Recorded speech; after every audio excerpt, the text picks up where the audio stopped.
SuperTalk Mississippi media production. At Community Bank, we're more than a place to manage your money. We're your neighbors and trusted financial advisors. For decades, we've helped families, small businesses, and individuals achieve their dreams. We're dedicated to your success every step of the way. Community Bank, member FDIC. Oh, yeah. Good morning, Mississippi. Everything gonna be all right this morning. Mornings with Richard Cross. Oh, yeah. Here on SuperTalk Mississippi. Woo!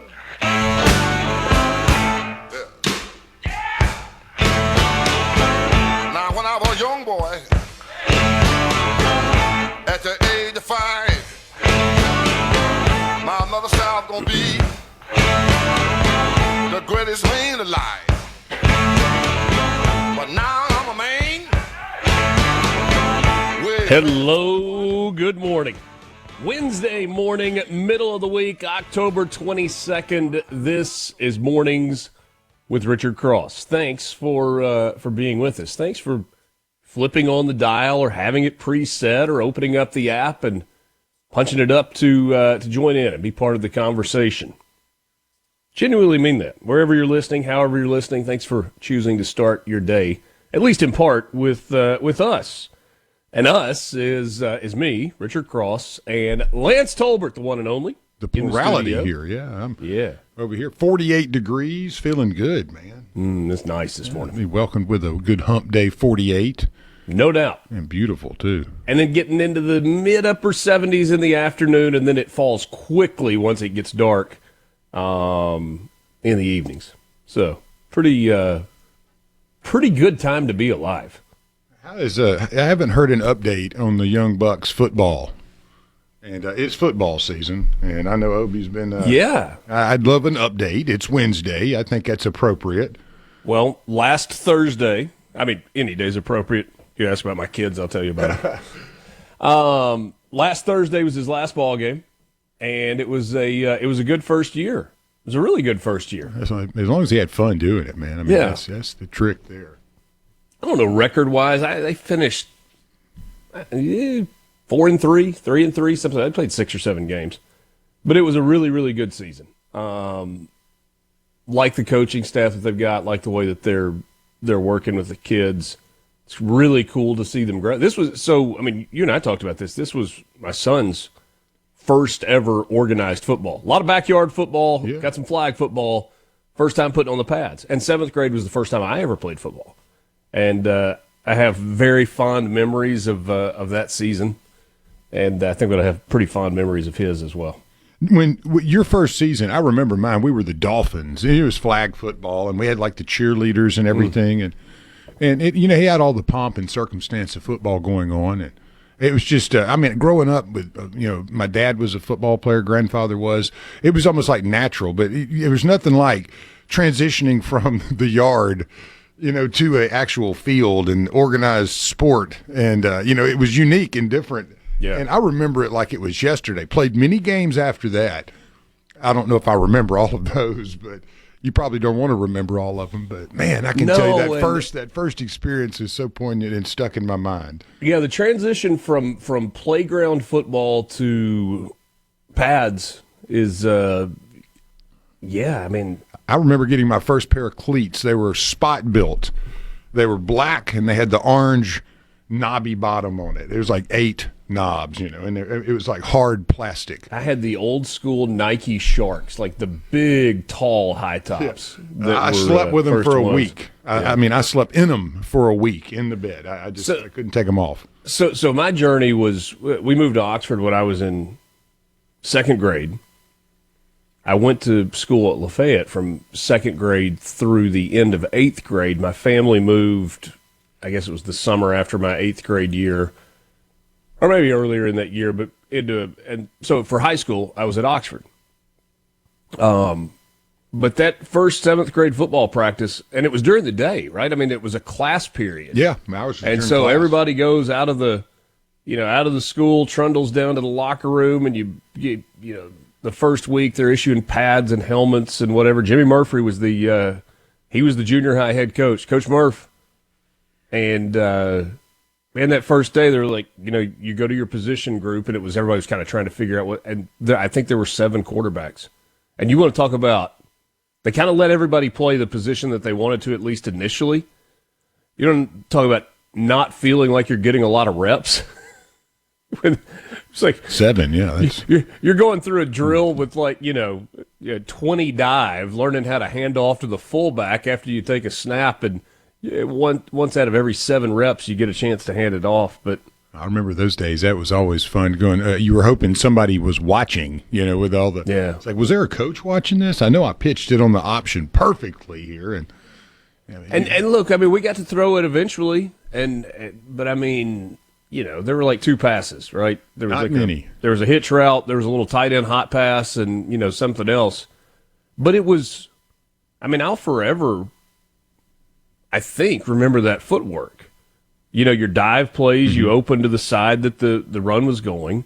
Your trap plays, it was an opposite open, and so that was the footwork, right? I mean, when you were running trap or trap option, it was like, all right, we're running 21 trap, which is going left, right? That's going into the 1 hole, but I've got to open to the right because my fullback is going to take a step to the right, and then he's going to cut it back to the left in the 1 hole. So he's going left. The number is for him to get to that spot, but my footwork's opposite, and, it takes a little while on that, and, we had one of our running backs that wasn't very good with left and right. He was, a smart guy, but he never could seem to get the left and right. It'd be like, I right, option right. Or I'd get to the line, he'd be like, Lance, man, which way are we going? And I'd have to put the finger, the thumb behind the back. That was always fun. But, it worked out. Lowbrow stuff. Did. We weren't very high-tech back in those days, man. No. Like a few passes, pretty much the good old I right. Building right blocks, right? I mean, that's the basics, the most basics, and then you start stacking stuff on. Well, no, I mean, that was high school. That was. I'm talking high school here. Yeah, junior high, we were way more advanced, I think, than we were in high school. What's it going to be like today as we move toward another football weekend? Como, you've got mainly sunny skies, so if you're headed to the Como Steakhouse tonight, it'll be nice. Might want to grab a jacket, 76 degrees for the high, with winds out of the northwest at 5 to 10 miles per hour. Iuka, up in the northeast corner of the state, beautiful part of the state of Mississippi, 73 degrees for you, with winds out of the west, northwest at 5 to 10. Clinton, mainly sunny, high of 76, light variable winds, and what a day on the coast. Biloxi, you got sunny skies, 81 degrees, winds out of the north, northeast, 5 to 10. Coastal Mississippi. Yes, sir. Yes, sir. If you're sneaking out to Fallen Oak today, or maybe going to the preserve, got to tee him up. You thought I got golf on the brain this morning? Just kind of feels like it. Well, yeah, I thought you had golf on the brain yesterday, too, talking about this is the best time of the year to play golf. And then straight into the dancing rabbit. Truth of the matter is, I might have golf on the brain a lot of the time. Mornings with Richard Cross is presented by Community Bank, rooted in our community, communitybank.net. Jimmy Fox was born on this day in 1907, and boy, could he play. Man, could he play. 9-time All-Star, 2-time, 3-time World Series champion. No, that's not right. How many did they win? No way Boston won that many World Series. 29, 30, 32, 33, and 38. 5 of them. 5 World Series titles for Jimmy Fox. Triple Crown winner in 1933. Born in Sudlersville, Maryland. Man, he could play. Christopher Lloyd was born on this day in 1938. Emmy Award-winning actor from Taxi, the Back to the Future films, born in Stamford, Connecticut. Jeff Goldblum's 73 today. He was born in 1952. Perhaps you know him from The Fly or Jurassic Park or Independence Day. He is also a jazz pianist and plays with the Mildred Snitzer Orchestra. I did not know that about him. Nor did I. Pretty good actor, though. Oh, yeah, definitely. The first time I ever saw him in anything was The Fly, and it kind of blew my mind. That movie was so unique, you know? Shaggy was born on this day in 1968. He's 57, the Jamaican-American Grammy Award-winning reggae rapper and songwriter. Mr. Boombastic, Bostic, or It Wasn't Me.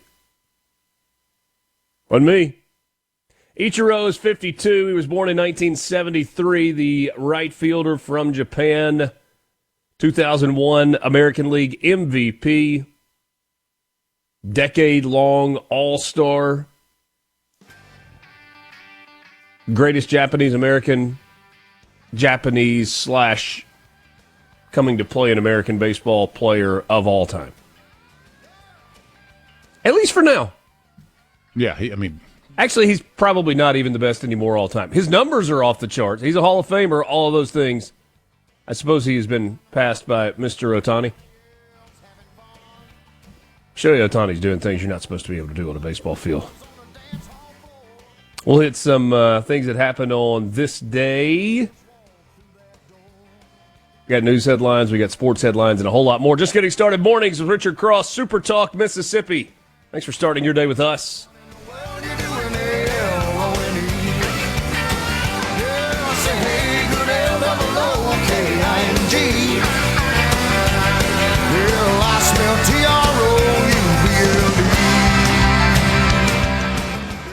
From the Venable Glass. Know where the news is going next. Mornings with Richard Cross on Super Talk, Mississippi.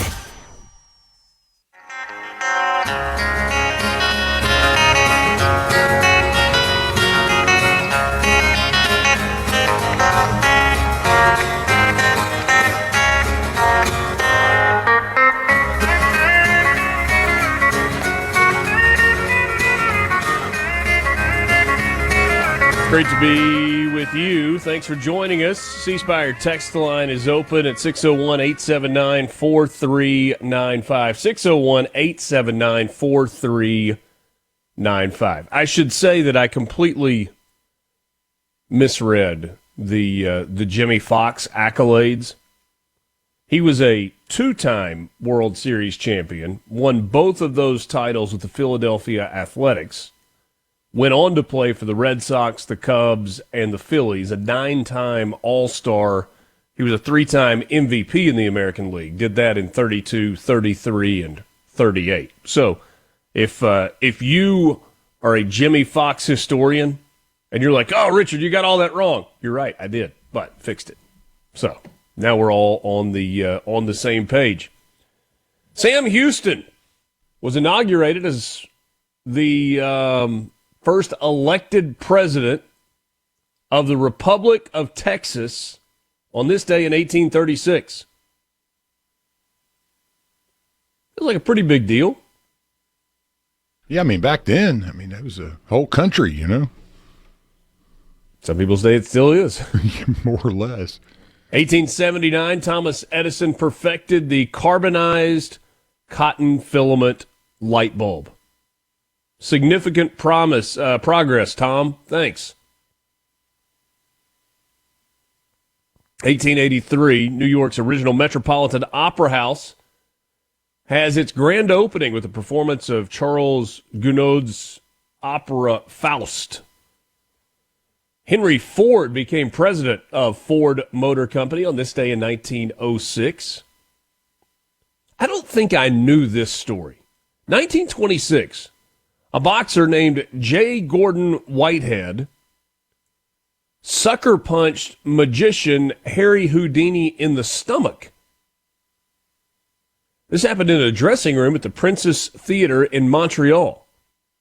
I knew it was a boxer. I couldn't remember the guy's name, but yeah, that was the attack started or helped cause the appendicitis that would ultimately take Houdini's life 9 days later. He couldn't escape the diagnosis. No, he could everything else, though. Goodness gracious. This day in 1962, President John F. Kennedy makes a live television address about the Soviet missile bases in Cuba. and issued a naval blockade, officially beginning the Cuban Missile Crisis, dealing with Soviet Premier Nikita Khrushchev. And a year ago today, a first ever in the National Basketball Association, LeBron James and his son Bronny became the first father-son duo in NBA history to appear in a game together as the Lakers beat the Minnesota Timberwolves at Crypto.com Arena. Those are some of the things that have happened on this day in history. All right, let's get into your news headlines. This might get ugly. Former University of Mississippi employee has filed a federal lawsuit against Chancellor Glenn Boyce, alleging that she was wrongfully fired over a private social media post and that the university violated her First Amendment rights. Lauren Stokes filed the suit yesterday at the U.S. District Court for the Northern District of Mississippi. The complaint names Boyce as a defendant both officially and personally, accusing him of retaliating against her for constitutionally protected speech. According to the filing, Stokes was terminated from her position as executive assistant to the Vice Chancellor of University Development on September 11th, one day after she reposted a statement on her private Instagram account reacting to the killing of conservative commentator Charlie Kirk. The repost criticized Kirk's past rhetoric, including statements about race and sexuality. And by the way, that is about as vanilla a description of that post as I can give you. Stokes removed the post, apologized, said she did not support violence of any sort, and was sorry if she had offended anyone. The following day, she was placed on administrative leave before being asked to resign and ultimately fired.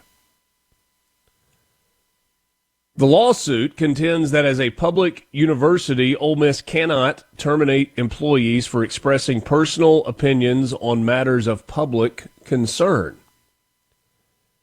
Citing a series of Supreme Court rulings, Stokes' attorney, Allison Mills of New Orleans, argues that the state does not get to pick winners and losers among various points of view. Stokes is seeking compensatory and punitive damages, attorney's fees, and a declaration that her constitutional rights were violated by Chancellor Glenn Boyce. A jury trial has been requested.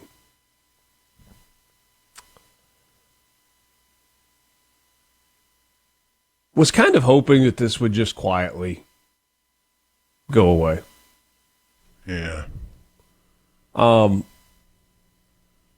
And I say that because I know Lauren. I know her husband, John. Have for 35 years. Have been very supportive of their restaurant. And some of the stuff that happened after that was completely uncalled for in terms of the reaction, the bomb threats and the threats on physical violence, all that stuff. But it was a really bad decision.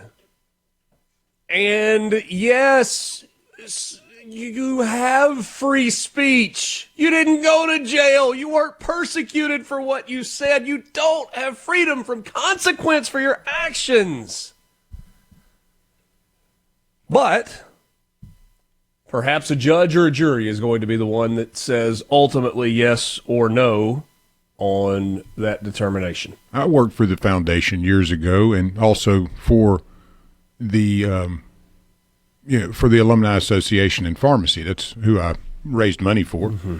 Herb DeWeese was our fearless leader over there on the alumni side, and I remember him saying one thing to us. He goes, "Don't ever have your name in the paper for anything that would embarrass Ole Miss." Yeah.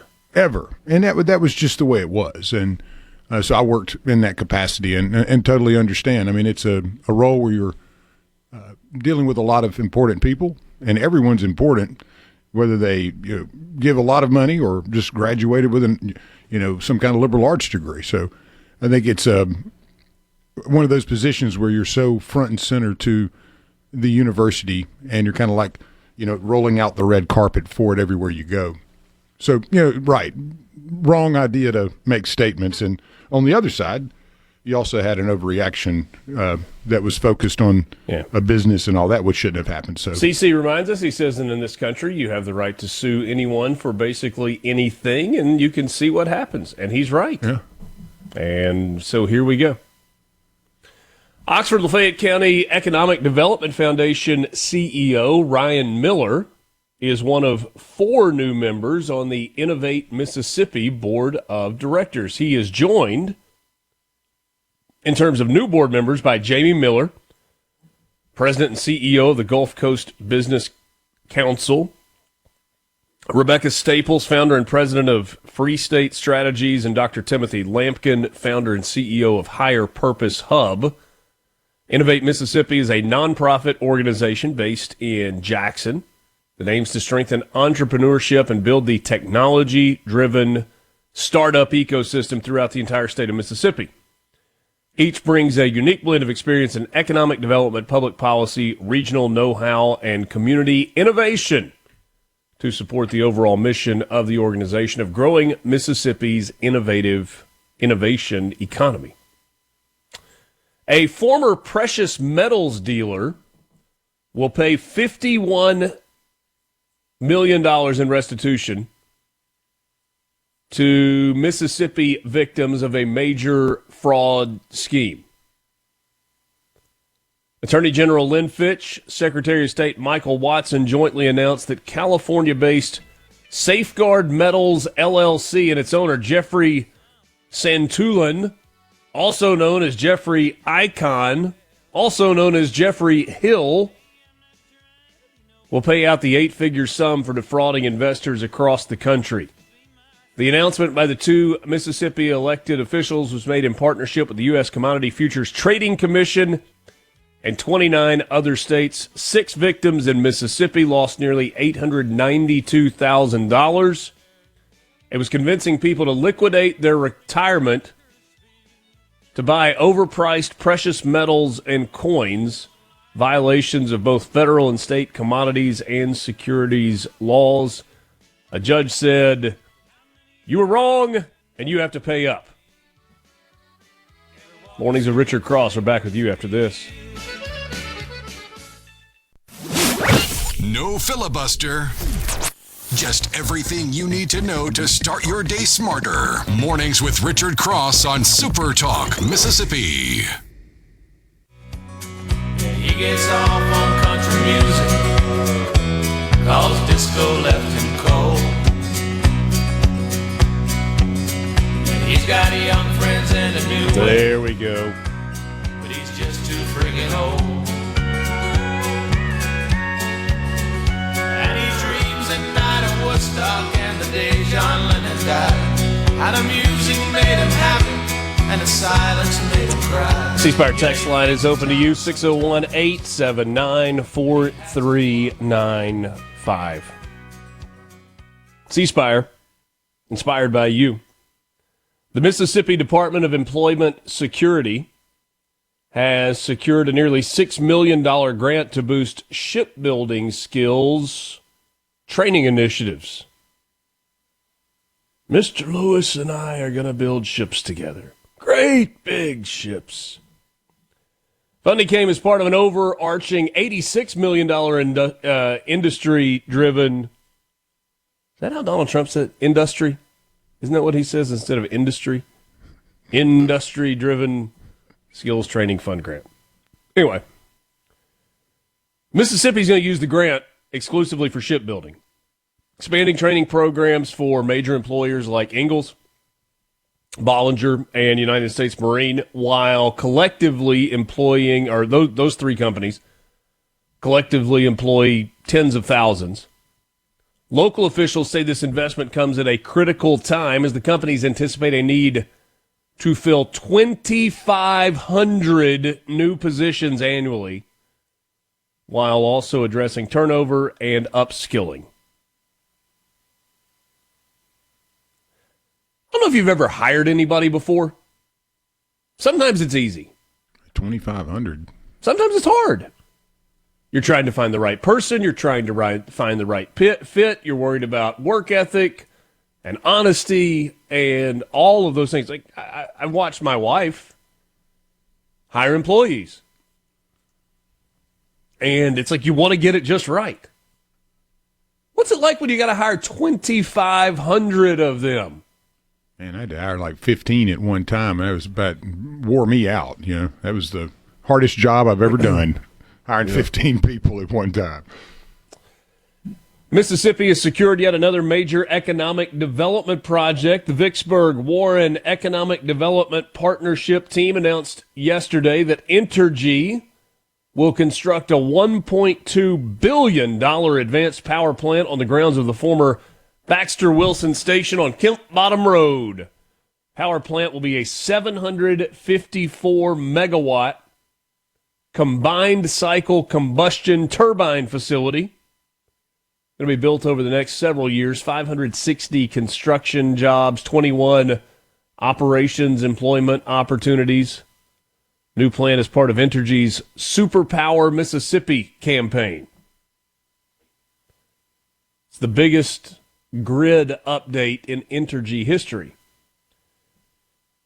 Entergy Mississippi President and CEO Haley Forsackerly said the upgrades are not only important to keeping bills affordable for our customers, but also to making sure we have the capacity to promote economic development, recruit new and higher-paying jobs, and power residential, commercial, industrial, and technology growth for Mississippi's future. He added that replacing older plants has been in Entergy's long-term resource plan.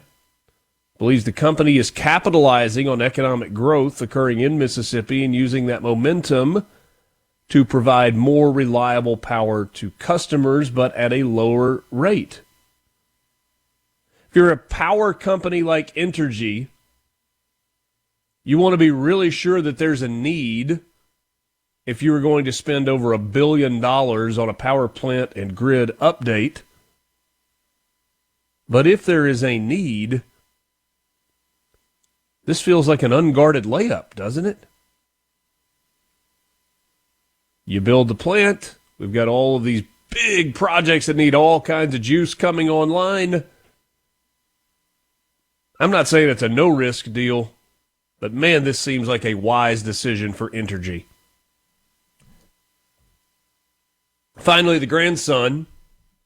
It's a rough story. The grandson of civil rights icon James Meredith is facing murder charges in connection with the death of a Germantown high school student. James Knight and another teen accused of being behind the killing of Salagassan Humaid, 17 years old, on September 19th around Sunnyvale Drive and Sandalwood Place in Jackson.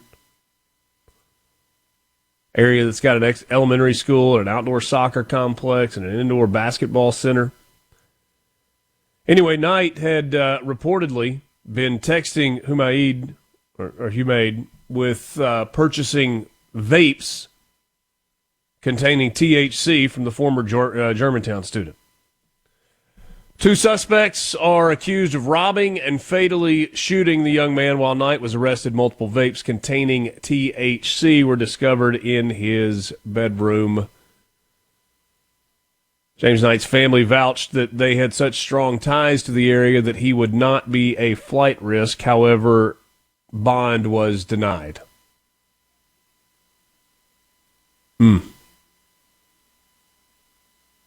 Rough stuff. Mornings with Richard Cross with you. Thanks for joining us. What have I messed up? You and Lance. I couldn't decide what you and Lance were going back and or forth Jason, about. he was asking about Jason, the Chad Powers show on Hulu. Yeah. I was like, yeah, man, I'm all in on it. I love it. It's great. Sports headlines brought to you by Pearl River Resort. Find them online at pearlriverresort.com. Family fun, casino thrills, live entertainment. That's what you've got at Pearl River Resort. Again, pearlriverresort.com. Boy, this felt out of nowhere yesterday. Maybe less so for people that were close to the situation. State championship winning high school football coach Lance Pogue out as the head coach and athletics director at Brandon before the end of his first season. Pogue was in his first year as the Bulldogs head coach and athletics director. He resigned from his post this week. No specific reason given as to why he steps down, although in a release from the school, they called it a mutually acceptable resignation. That's never, yeah. Brandon boasts a 3-4 record. They're 1-1 in district play. Runner-up in last year's 7A state championship game. Tupelo beat him 28-16. Pogue, best known for his time at South Panola and all those wins, including being crowned national champion in 2010. He was announced as Brandon's head coach in March after former head coach Sam Williams stepped down. He went to UMS Wright over at Alabama. In the absence of Lance Pogue, Eugene Clinton, former Mississippi State Bulldog, will take over as interim head coach until they find a permanent replacement. Clinton and Oak Grove this Friday night at 7 o'clock. Texas A&M became the first SEC football program to receive a $50,000 fine from the conference for violating the policy on players faking injuries. A&M was found in violation of the playing rules governing feigning injuries for a play in the fourth quarter. The Aggies went over Arkansas on Saturday. Defensive back Tyreek Chappell sat down on the field to stop play after the ball had already been spotted. Steve Shaw, the national coordinator of officials, reviewed video submitted by the SEC. Before Chappell went down, a Texas A&M staff member can be seen on video standing near the 25-yard line, signaling to Chappell and pointing to the ground. He had no contact during the previous play, showed no signs of injury until he just decided to go crisscross applesauce. Just plopped right there on the field. A&M was flagged. They were charged for a timeout. Chappell was presented as injured after the ball was spotted. Came back in on the next drive. So we're 6-7 games in. Yes, I did. No, I didn't. To the season. And this is the first time a player's gotten popped with that. It seems like it's amazing how much healthier Ole Miss players have been this year. Have you noticed that? Yeah, I was going to say the same thing, man. The cramping issues just have not been nearly as rampant as the last couple of seasons. The ankle twists and cramps, yeah. They've been whoever the strength and conditioning guy is, you got to really pat him on the back, or her. A fine in the Big 12. The Big 12 conference fined Arizona State $50,000 for its fans storming the field post-Texas Tech upset win this last Saturday. Remember, that's a $500,000 fine in the SEC. Oh, these stupid conference statements. The Big 12 prioritizes the safety of all players, coaches, and officials. The conferences will work with all of event management, blah, blah, blah, blah, blah. They got that stuff canned, ready to go. Oh, man. I just hate we didn't get a bylaw in there. Bylaw 27.3.16.2 Got to have that funny little symbol, too. States that the conference will continue to work with all of its institutions on event management policies at all Big 12 venues. Thank you for your attention to this matter. And then tickets go up 20%, right? Yeah. Those are your sports headlines brought to you by the Pearl River Resort, pearlriverresort.com. We got a lottery update and more. We're back right after this.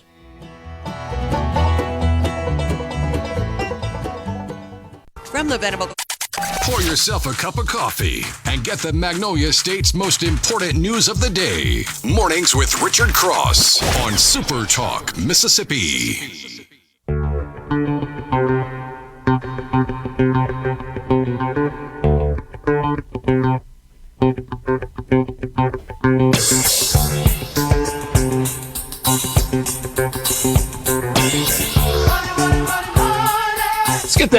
Lottery update for you, brought to you by the Mississippi Lottery, mslottery.com. No jackpot winner on Lotto America last night. That pot is up to over $5 million with the cash value, $2.46 million. No Monday night winner on Powerball. Tonight's drawing estimated at $320 million, cash value of $152,200,000. That Mega Millions pot. How did it go last night? Did somebody take the cake? Nope. Which means Friday night's drawing is for $680 million. Estimated cash value of $318,200,000.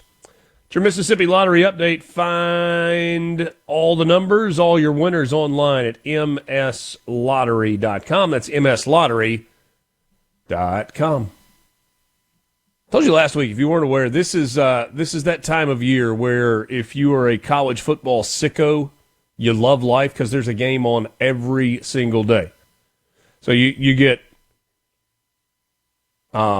Tuesday night college football, Wednesday night college football, Thursday night NFL and college football, Friday night college football, Saturday college football, Sunday NFL, Monday NFL. And then it just repeats for like 7 weeks. So, a couple of games last night. If you were interested, you had Kennesaw State at FIU. You got to really love the game of football for that one. Kennesaw State beat FIU 45-26. And in kind of a wild finish, overtime finish last night. Western Kentucky 28, Louisiana Tech 27. Tech went up 27-20 in overtime, Lance. And Western Kentucky scored, went for two on the road, got it, and escaped with a win. I mean, that's rolling the dice. Yeah, it is. I love it as a road team, though. Yeah, and it's like, let's just win it or lose it right here. 2 games coming up tonight. Middle Tennessee's at Delaware. Missouri State is at New Mexico State. And finally, last night was the NBA's opening night. 2 games. Got started in Oklahoma City. Ring night for the Thunder coming off their first ever championship. 125-124 double overtime. Did you see that the starting lineup of the Rockets, out of the 5 guys, 4 of them are 6'11", and the point guard is 6'7". I saw that while I was enjoying my Taco Tuesday yesterday. There you go. Yeah. 125-124. Shai Gilgeous-Alexander led the way for the Thunder with 35 points. They're fun. They're good. And the Warriors beat the Lakers last night, 119-109. Jimmy Butler, 31 for Golden State. Luka Doncic had 43 for the Lakers to go along with 12 rebounds. He's still good at basketball. You know what else last night was? It was the return. By the way, this may be the most NBA we discuss on the radio for the entire season. But I went down memory lane a little bit last night. I was flipping around on X, and I realized last night marked the return of the NBA on NBC, which is what we all grew up with. And then they did a promo for it, and they were asking some of the young current players in the NBA, what their memories were of the NBA on NBC, and they were like, "What are you talking about?" So this was kind of all new for them, but it was the return of Round Ball Rock. You familiar with that, Lance? Yeah, you are. No, you think you're not, but I think you are actually. I never watched much. Opioid addiction. That was. I thought you were. I didn't mean to play that here. ad for you. Here you go.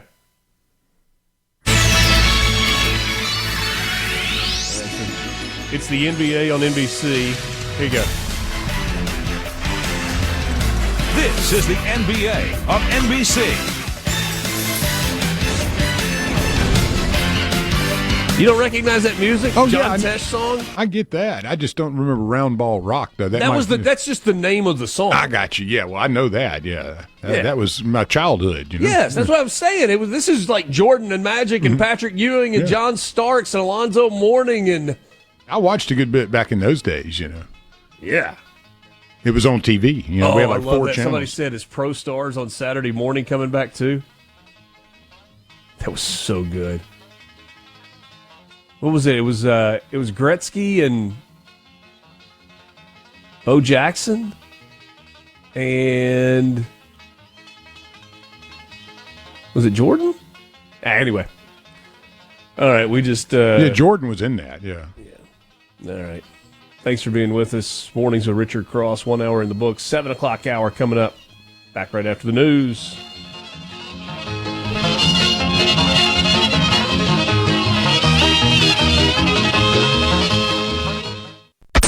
The views and opinions expressed by the hosts, guests, and callers on this show are not the opinions of TeleSouth Communications, its management, or advertisers. Shaping Mississippi politics each morning. Mornings with Richard Cross. Super Talk, Mississippi. My transistor radio comes from far away. And when it's night over here, over there, it's breaking day. There are days when it is obvious what the biggest story of the day is, what we lead the 7 o'clock hour with, and there's some days where you're like, we've talked about this, and we've talked about this, and we're going to get to this a little bit later on. So what is it that everybody is talking about? Construction, demolition, and the White House. That's rustled some folks up, too, man. Mornings with Richard Cross, presented by Community Bank. At Community Bank, we're more than just a place to manage your money. We're your neighbors, your partners, and your trusted financial advisors. For decades, we've been rooted in our community, helping families, small businesses, and individuals achieve their dreams, whether it's opening your first savings account, planning for a brighter future, or growing your business. We're here every step of the way. We're dedicated to our customers, committed to your success, and always here when you need us. Community Bank, rooted in our community, member FDIC. Alongside Lance Tolbert, I'm Richard Cross. We are glad to be with you this morning. The 7 o'clock hour of Mornings with Richard Cross is brought to you by MWG Employer Services. Running a business is tough. If you're struggling with HR, benefits, and payroll, you're not alone. That's where MWG Employer Services comes in. They can provide a full range of employer services plus a custom plan that fits you. Give them a call today, 601-206-7966, or go to mwgemployerservices.com. Have you ever been part of a homeowners association, the old HOA? Have you ever agreed to serve on an HOA board? Have you ever been attacked by an HOA board? I'll raise my hand for that. Yep. Singled out and attacked by an HOA board. Not physically, just financially, legally. It is not fun. It's a contact sport, man. It is not fun. And it causes you to do some things. It causes you to do some things in your mind, like ask some questions, do some wondering. You wonder things like, how do people have this much time? What is it that gives them enough free time to spend so much time invested in what's going on in my life, at my property, in my world? It makes you ask that question. It makes you ask questions like, there are people that actually believe this stuff? Yeah. Makes you ask a lot of questions. And it does not do a lot to boost the confidence you have in your fellow citizenry. Now, truth of the matter is, HOAs on the whole are probably a good thing.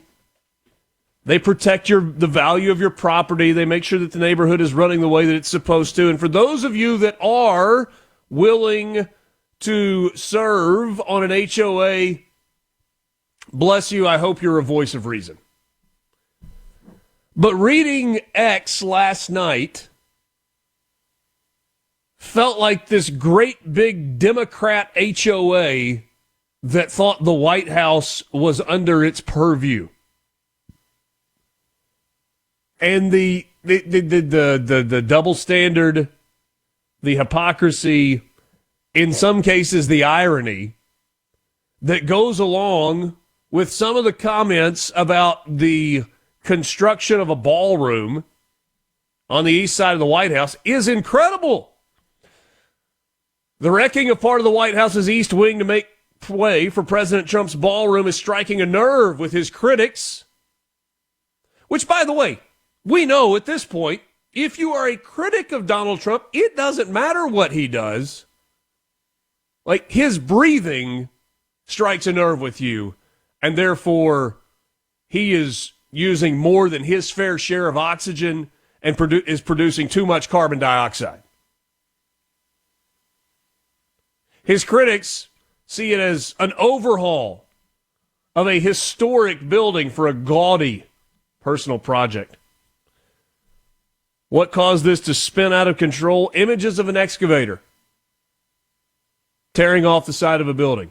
Even a building as grand, even a building as beautiful as the White House. You ever been part of a construction project where there's got to be some demolition?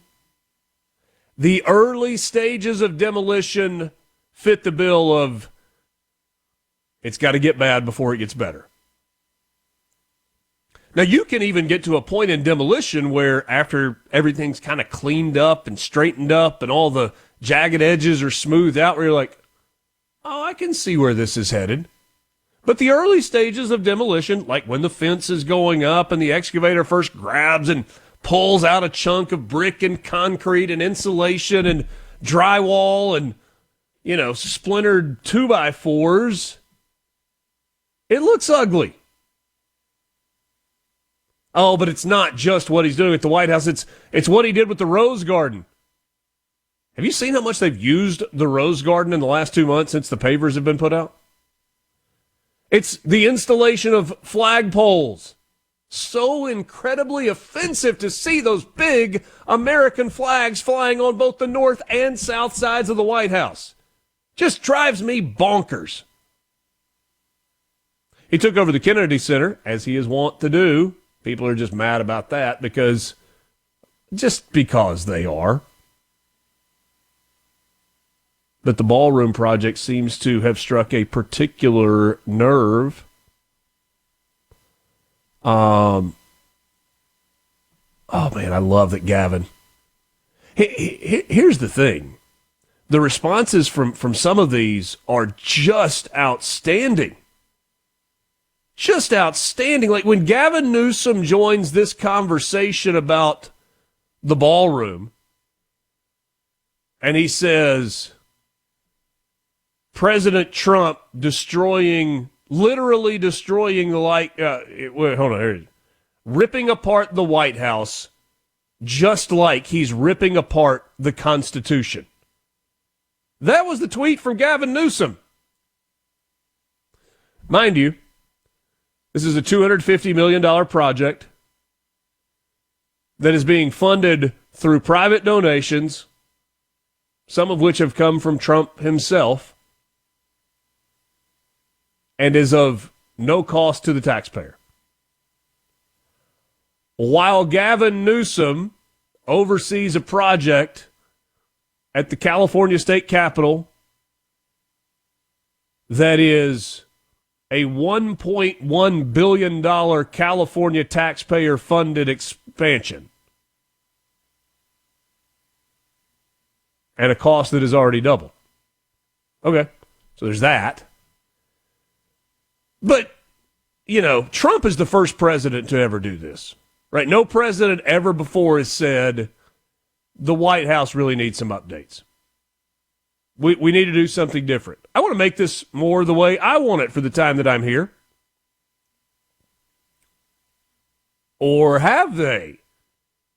Is it possible that previous presidents have actually done some of these things before? That they've been renovating and expanding the White House for over 100 years? That in 1902, it was Teddy Roosevelt who actually built the West Wing expansion? Built the West Wing. And then in 1909, William Howard Taft added the first Oval Office during a West Wing expansion. And then in 1933, FDR added a second floor to the West Wing. And in 1934, he relocated the Oval Office, completed the East Wing, and built an indoor swimming pool. And in 1948, Harry Truman completely gutted and rebuilt the White House interior, preserving only the exterior walls. And then in 1970, Nixon didn't like the pool, so he covered it up and made a press briefing room. And in 1973, he added a bowling alley in the basement. And in 2009, when Obama upgraded the tennis court into a full basketball court. And in the 1960s, when JFK added a putting green, and on and on.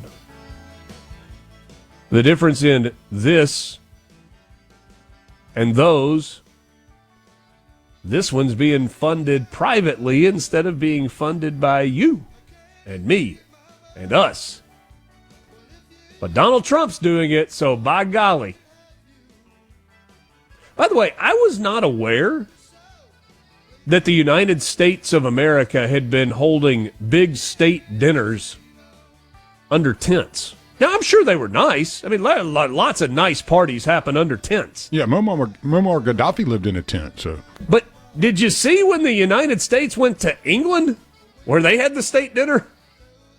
It wasn't in a tent, brother. Jeremy England joins us coming up next. Mornings of Richard Cross, Super Talk, Mississippi.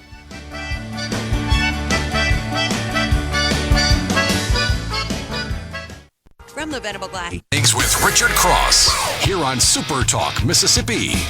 What else? And always on the Super Talk app. You can tell the world you never was my girl. You can burn my clothes when I'm gone. Oh, you can tell your friends just what a fool I've been and laugh and joke about me on the phone. You can tell my arms go back into the phone. Mornings with Richard Cross with you. Wednesday mornings are Country Music Wednesdays, lest you wonder why Achy Breaky Heart is in your ears and in your life this morning. That's it. It's, because you need a little Billy Ray in your life. Thanks for joining us. C-Spire text line is open, 601-879-4395. Mornings with Richard Cross is presented by Community Bank, rooted in our community, communitybank.net. Glad to have our first guest this morning from the beautiful coast of the great state of Mississippi, Senator Jeremy England, representing District 51, joins us. Good morning, Senator. Hey, good morning, Richard. Man, I wish I had grown my back of my hair out for the Billy Ray Cyrus intro there. That would have been a perfect time for a mullet. How long would you have needed to get the mullet to grow? It takes me a while. You'll see I've got a little facial hair this morning, and that's been about a 3-week project, just getting ready for Halloween, so I don't have to draw on my mustache for this Doc Holliday costume I'm hoping to pull off. There you go. That is well done. Over your right shoulder, I see a globe. That's a really good thing to have in your office. I feel like I should add a globe. It's something that people used to always have in their office. Did you have to pull that out and kind of look at a map of the Middle East and be like, okay, here's Israel, and this is the route we are going to take? I did. And a funny thing about this globe, this was something I asked for Christmas in 3rd grade, and I've still got it. My mom got it for me. So it's the Middle East on this globe is a lot different than what the Middle East looks like today. Yeah, absolutely. I've carried it with me. I had it with me in my college dorm. I mean, it's a really neat thing to have. I just like to have globes. I've always liked maps and geography, and so this is one that means something to me. Hey, we got a lot to cover, but I just want to dive in on this trip to Israel. This, I guess, kind of envoy that you were part of that went over. We talked with you back. Oh, good grief! I guess it was almost a year ago, maybe a little less than a year ago, about this pro-Israel Mississippi group that you were part of. Tell us about the visit. Yeah, look, the visit was great, and it all started, Richard, probably, I guess it was about a year and a half, or it was before, it was like June or July of 2023. Okay. Governor Tate Reeves had the Consul General come visit him, and he invited me and another senator to come sit in on those talks. We talked about trade with Mississippi and our relationships, and I had about an hour after that to take the Consul General around the chamber, and she's the one that contacted me and said, hey, would you be interested in doing this legislative caucus? So, of course, I would. Well, then that led to this trip to Israel, which was a great trip. It was this past September. They took 5 of us from Mississippi. It was me, Representative Hank Zuber, Representative Joseph Tubb, Representative Otis Anthony, and Senator Rod Hickman. So we were the Mississippi delegation, went to Israel, and it was called 50 States, One Israel Conference. It was kind of a fact-finding mission. They brought us over to see what's going on and to show us that part of the world and what they're going through right now. Obviously, we're a little over a week into the ceasefire between Israel and Hamas. What did you see while you were there that maybe changed the way you looked at what was going on in Israel, or was something that you didn't expect to see or maybe didn't understand before you got on the plane to head halfway around the world? Yeah, so obviously they live under constant threat there. I was speaking to a group in Pascagoula recently, and I made the analogy of if their worst enemy for the city of Pascagoula that wanted not only Pascagoula wiped off the map, but the people killed there, if they live just over in Mobile or just over the Alabama state line, that's how close they are to their enemies there, Hamas, the terrorists. And when I visited with the people of Israel, I found them to be very much like Mississippians. They were very hospitable. They would come up and talk to us, and they're very forward. Hey, what are you guys here for? What are you doing here? Oh, well, that's great. We're glad to have you here. And they were, look, they took us straight down to the Gaza envelope on the second day. We got to see where these terrorists attacked and what these families went through that were just in their homes that day. And next thing you know, they're going into their safe room. And then terrorists are coming through their neighborhood and just slaughtering and brutally murdering people and attacking them and, doing things that don't belong on a radio show to women and children. And it was just horrible. And that was October 7th of 2023. It was so much like our 9/11 here in the United States for such a small country. Look, after 9/11, we saw American flags hanging on every front door and off of balconies. And over there, the Israeli flag is like that. So they're in this very patriotic feeling, but they're not getting the same reaction from the world that we got after our terrorist attack. And that's sad. Yeah, 8,000 square miles, I think is the size of Israel. And if you compare that to the United States, you're talking about roughly the size of Maryland or a little bit smaller. And Maryland we think of as a small state that we're talking about for an entire country. That's right. And I think of New Jersey because it's, north to south. It's a very thin, because you can stand in some parts and on a clear day, you can see the entire country. You can see, all the way to the Mediterranean Sea there. So it's very small. So the way we felt as Mississippians for an attack on the Pentagon and on New York City, they have that, and they're within an hour and a half drive at most away from the worst terrorist attack. And Rich, I'll tell you, one of the houses that we went to hit me really hard because in that house, they had a family that looked exactly like mine. It was a man, his wife, their 15-year-old son, and their 11-year-old daughter. Well, Richard, that's exactly the ages of my kids. Ooh. And this 15-year-old boy and his mom were killed in their safe room when terrorists threw grenades in at them when they couldn't get in the room. And all their interest was they just wanted to kill them. They were just causing terror. And the mother died pretty quickly, but the boy survived for like 5 hours and before he ended up succumbing to his injuries. And the last thing he told his dad was, Dad, bury me with my surfboard. He was a big a coastal guy. So again, all of this hit me right in my heart because again, that's my son's age. My son loves the water. My son has brown eyes. This kid had brown eyes. Seeing that and putting a face with it and a name with it, that made it very personal for what we saw, and it made me realize, Hamas has to be destroyed. They can't be allowed to continue if they're just wanting to go wreak that kind of havoc and that kind of destruction and murder on innocent people. I'm glad you make the distinction there and you say Hamas. I was having a conversation with Bruce Pearl, the former Auburn basketball coach, a year or two ago when this was going on. And I told him, I was like, hey, help me understand what's happening. And he's a historian. And one of the things that he pointed out, he said, Richard, you have to understand that the Jews don't hate the Palestinian people. Like, Palestinians are a beautiful people. He said it's the radicalization and the terrorist organizations. He said just your everyday Jews and your everyday Palestinians actually get along and can work together and live together and go about their daily lives, even if they don't see the world through the exact same eyes. Did you see that? Did you feel that? Did you hear that? Absolutely. So we had there were 250 of us. They had about 12 buses for us that they were taking us around the country. Our bus driver was Palestinian, and our tour guide that was at the front was an Israeli Jew that had been there forever. And he said, this is like a family member for me. We do these things all the time. And then we went into close to the West Bank, and we talked to this lady that her and her husband have started this vineyard there, and it's really starting to expand.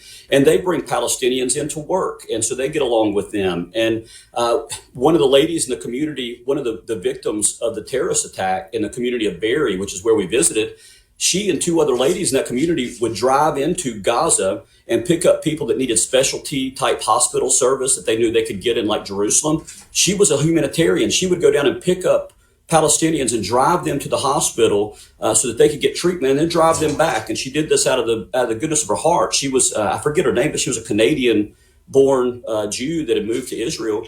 And she was murdered just indiscriminately by Hamas on October 7th.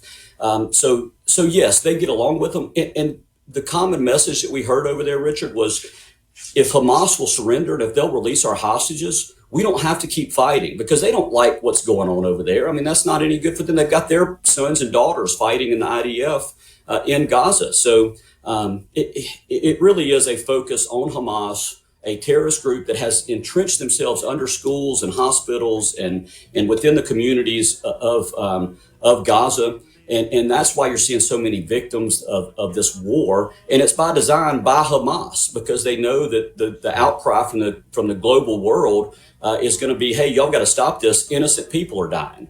And it's sad. Nobody likes to see that. No, not at all. Senator Jeremy England is my guest. We're going to take a timeout. He represents District 51. When we come back, we'll talk a little bit about the Gulf Coast, the upcoming session, which is getting a little closer. January could be here before we know it. That's right. Ballot initiative, is that something that is on the mind of Jeremy England? We'll get into that and more. Mornings with Richard Cross, Super Talk, Mississippi. Thanks for making us part of the start of your day. My redneck, white socks and blue ribbon beer. Segment of Mornings with Richard Cross is brought to you by Covington County Hospital in Collins, where your health matters. Start your day right. Mornings with Richard Cross on Super Talk, Mississippi. I went down to the river to watch the fish swim by. But I got to the river so lonesome I wanted Senator to Jeremy England is my guest. I bet he has done what I just scrambled and did during the break. Fill out the school day picture form and go through all the number and letter combinations for which one is mom going to want, and here's the check, and seal it and I don't know. There's a lot of pressure on that. and you know, you can't mess that one up, Richard. There are things that happen when mom is out of town that you're like, I don't know if I got that right or not, but here, just take it. Go. Do it. Look, my daughter it's Spirit Week at her school this week, and today was Pink Day. And so we celebrate my grandmother, my Nana. She's a breast cancer survivor. And so Grace goes all out for Pink Day. So I had to tie one of my ties for her. I had to give her some lapel pins, and she was all out the door. That is outstanding. I kind of joked before the break about session being close. I want to get to that in just a second. I do want to ask you a question, because I feel like there's somebody that is driving around in Mississippi going, well, that's cool. A senator from Mississippi got to go to Israel. Why? Like, what? Why do we have senators from the coast in Mississippi that are spending time in Israel? Why does that matter? So I would ask you that. Why? Yeah, well, number one, because Israel's our greatest ally in the Middle East, it's important for us to keep relations with them. And in Mississippi in particular, I think in 2023, we did like $40 million in trade with Israel. Well, that bumped up to $60 million in 2024, and it's steadily increasing. Some people may not know this, but, you know, they're protected by what's called the Iron Dome over there, which is a system of missiles that are like counter rocket fire. So their enemies will shoot rockets at them. And this Iron Dome can take those out. Well, part of the missile components for that Iron Dome are built at Stark Industries right there in Columbus, Mississippi. We've worked with them through Ingalls Shipbuilding. We get a lot of their produce from over there. Benjamin Netanyahu, we heard from him, and he talked about how he doesn't like cherry tomatoes, but that's one of their biggest biggest products there is cherry tomato. I love cherry tomatoes. I can't ever eat them cleanly. They seem to get on my shirt somehow. Yeah, but cell phones, the technology that we have, and the things that they're doing over there. But the other thing that's important, Rich, and I know people will disagree with this, we're in a global economy situation right now. It's kind of a global world. It doesn't take 2 weeks to get to England anymore. You can get there in one day and go right to work. So we're a global community now. And if somebody like America doesn't step up and act as the hegemon in this system, some other country will. And it'll be some other country like China or Russia that doesn't have our moral compass and doesn't have our values and our focus on life, liberty, and the pursuit of happiness. And so that's very important to me. And the other thing is these enemies that are attacking Israel over there, they don't just chant death to Israel. They chant death to America as well. And they want to just completely wipe out Western society that we rely on. So from Mississippi, it's important for Mississippi to be invited along with the other states in America to go attend this. But also the trade and the relations that we have here are very important, because those are high paying jobs that these technology and defense sector communities are providing directly in relation with Israel. So it's very important. Yeah. And I suppose if a country is our ally, we should be friends. I mean, if we're gonna send our boys and girls to fight, to defend, then maybe we should know each other than just in name. That's right. And you know what? Friendship is important. And I heard a general say one time, they want America to be known as the greatest friend you can have and simultaneously the absolute worst enemy you can have. Mm-hmm. And I thought that was a great comment. I think that's a great thing for America to do. And like I mentioned, Israelis reminded me of Mississippians. They're a community that came together from all over the world into this one area when Israel was formed in 1947. They were it was returned to their homeland. Well, they brought all kind of, their culinary experiences and their work habits and their jobs and their trades, just like we've had here in Mississippi when you had people coming to work at our shipyards and work on our levees and work over here. And that's why our food is so great, is because we're a melting pot. Well, they're the same way. They're also just as stubborn and this is just as strong as we are in Mississippi. And they're going to be there. They're so much like Mississippi. I would imagine that they would be hard pressed to find another state that the population feels the same, and just the character of the state is so akin to what they go through. Jeremy England is my guest. He is a senator right here in the state of Mississippi, represents District 51, chair of the Elections Committee, vice chair of Ports and Marine Resources. A question for you about that in just a second. But ballot initiative has come up. I admitted to this audience not too long ago, we got messages about ballot initiative a year ago. And I just kind of ignored them. There was a lot of other things going on, and I wasn't really sure about going down that road. But I kind of feel like that's the path the legislature took as well. Like, there are citizens of Mississippi that have been saying, we want a ballot initiative. We want a way to let our voices be heard beyond just electing representatives. And I feel like the legislature just kind of ignored that plea from the citizens as well. Where are we on this idea? I think you said you were going to introduce a ballot initiative bill. Yes. So I had one last year. I plan on introducing one again this year. And it's going to be different than what it was before. But again, look, we talk about Mississippians and our character. One thing about the ballot initiative is we had it and now we don't have it. So people rightfully want it back, right? And so they're asking for us, when are we going to get that back? But the thing about the old system was it was so easy for any group to come into Mississippi and dump just a ton of money into a ballot initiative, get the signatures, get it on the ballot, and then advertise it, and then pass the law and make laws that may not be what are good for Mississippi. So I like the idea of having those signature numbers increase. I also want us to see a ballot initiative that has a limitation in it, to where you cannot have a ballot initiative that infringes on somebody else's right to life, liberty, or property. And I'll tell you, Richard, I'm very much pro-life. I'm not ashamed of that. And I can tell you, with the Dobbs case originating in Mississippi, one of the first ballot initiatives that somebody from outside of Mississippi is going to bring here is to try to put abortion rights back into our state. And they're going to dump a bunch of money on it.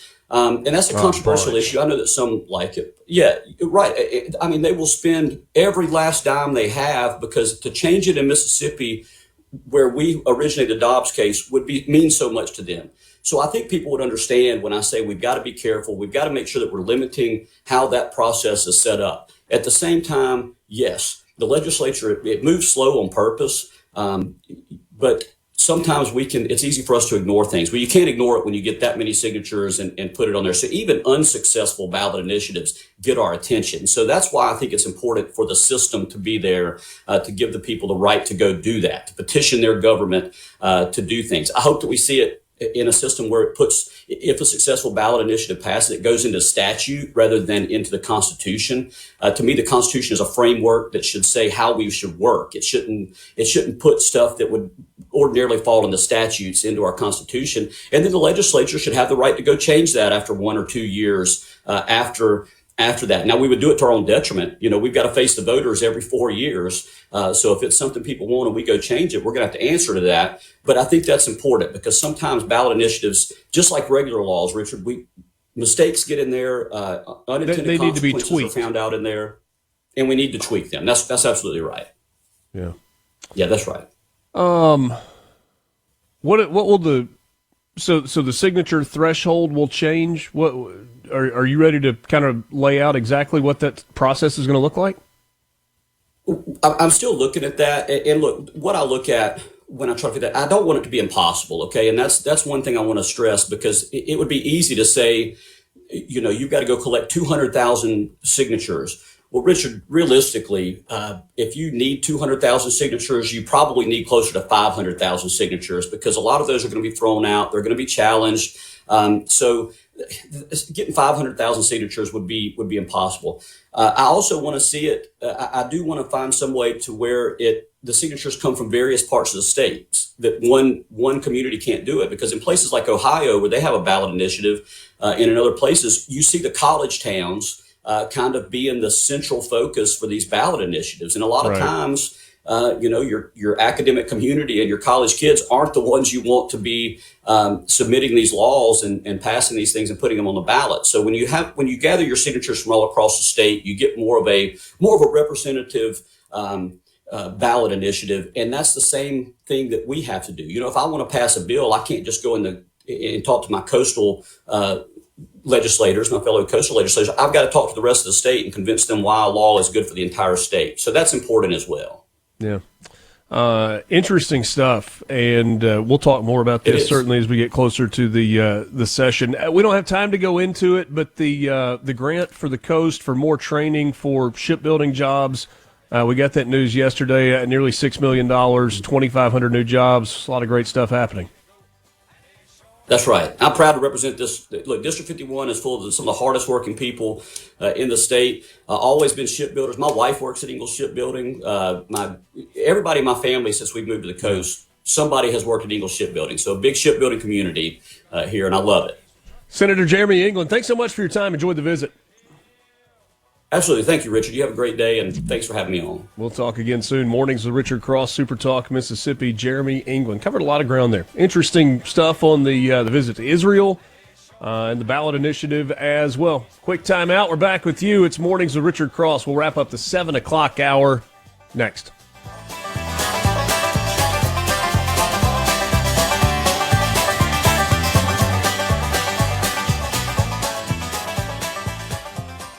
From the Venable Glass. From Sumner to Summit to Summerall, Richard has something for you.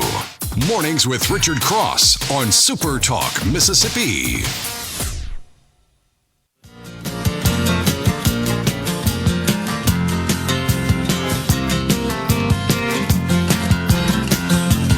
Making your way the only way they know how. That's just a little bit more than the law will allow. I'm a good old boy. You know my mama loved me, but she don't understand. They keep a show in my hands and not my face on TV. Thanks for being with us. It is Mornings of Richard Cross on Super Talk, Mississippi, presented by Community Bank. Rooted in our community, communitybank.net. Lance, I thought for a moment, and I can't decide if I'm relieved or disappointed. We got a couple of messages that were fairly anti-Israel during the conversation with Jeremy England. We were talking about the trip that he made to Israel as part of the Mississippi delegation. And I thought that maybe our text line had been taken over by bots, like automated bot responses or something. I thought, man, we have arrived, but it's not. It is actually a person, because I responded to their message, and they confirmed that this was the C Spire text line, and yes. How is Buddy claiming to be pro-life, but he is championing a government that believes in killing civilians and children with snipers and quadcopters? So long as it's not happening over here, it's quite okay? Come on, bro. That is a really interesting characterization of Israel. Well, and of that conversation, too. I mean, could you go any further off of the reservation here? I mean, Israel does a lot of business. I don't mind a dissenting opinion at all. I know, but I mean, the conversation was really centered around reality and also the trade that Mississippi does with Israel. And one reason why he was there, obviously, was because of the many millions of dollars in trade that Israel does here in the in Mississippi. I found that to be very informative. And also the stories of, the average person over there is much like us, whether Palestinian or Israeli. They want to work, they want to take care of their families and have some peace. Yeah. This person said they are not a bot. Yeah. There was a second message. No, there was a second message that says, that's great, we're supporting foreign interests, but why are we supporting such an oppressive regime? Our moral compass is for sale, apparently. I mean, I think I would argue that Israel is a country that absolutely has the right to defend itself. And they are defending themselves against a terrorist attack from Hamas. Now, look, war is ugly and war is dirty. There's no question about that. And if you think that was anything other than war, you're crazy. I think if you don't recognize some of the tactics that Hamas uses to make Israel look bad and look as if it is, and I'm not saying, I am not absolving Israel. I'm actually not. But if you think your head is buried so far in the sand that you believe the motives of Hamas are pure in war and Israel is the bad guy in this, then clearly you have an agenda as well. Yeah, that's kind of where I'm at. I mean, we're talking about Hamas. We're not talking about trying to wipe out people. In general, we're talking about a war that was started, and this round of it, by Hamas. I mean, what did you expect Israel to do? Nothing? I mean, 1,200 people died. And again, I appreciate and welcome a dissenting opinion and promoting conversation and all of those things. So I guess my question is very similar to what Jeremy England said, is that was their 9/11. What would you have had America do in the event this happened here? Well, that's right. We went and tried to take care of that. Well, I mean, in truth, Lance, what America does. Nah, that's not right. It's not what America does. What New York City does is they go and they they go and elect a mayor that is communist, socialist. The line is very, very blurred between communism and socialism. Well, I do appreciate Jeremy England joining us this morning. I thought it was a fascinating conversation, and obviously it generated some feedback from some of you that disagree, and glad to hear from you. We got the 8 o'clock hour on the way, and we are going to visit with Henry Barbour, GOP strategist. We'll talk about some of the upcoming elections here in Mississippi. They are very, very close, and despite the fact that we are talking about them multiple times a week, we'll just be real. And maybe it's because of where I live and there's not a special election here. Man, these are flying below the radar, and they are big-time important. 17 seats up for grab in the legislature. We'll talk about some of those in the next segment with Henry Barbour. Also going to talk with Henry and ask him what it might look like in Mississippi if the Supreme Court rules in favor of the state of Louisiana in this Louisiana versus Scalia's case. Will Mississippi redistrict its congressional seats? If that happens, we'll ask Henry that question coming up next. Mornings with Richard Cross, SuperTalk Mississippi. Please join us, if you will, on the C Spire text line at 601-879-4395. The news is next.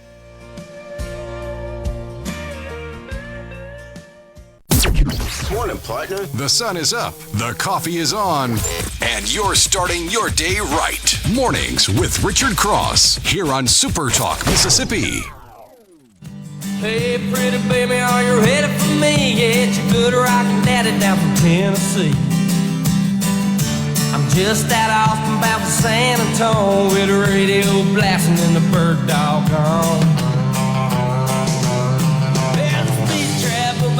Good to be with you. It is Wednesday morning, middle of the week, a gorgeous day across the Magnolia State with cool temperatures as we get things started. Going to warm up into the upper 70s, low 80s in parts of the state.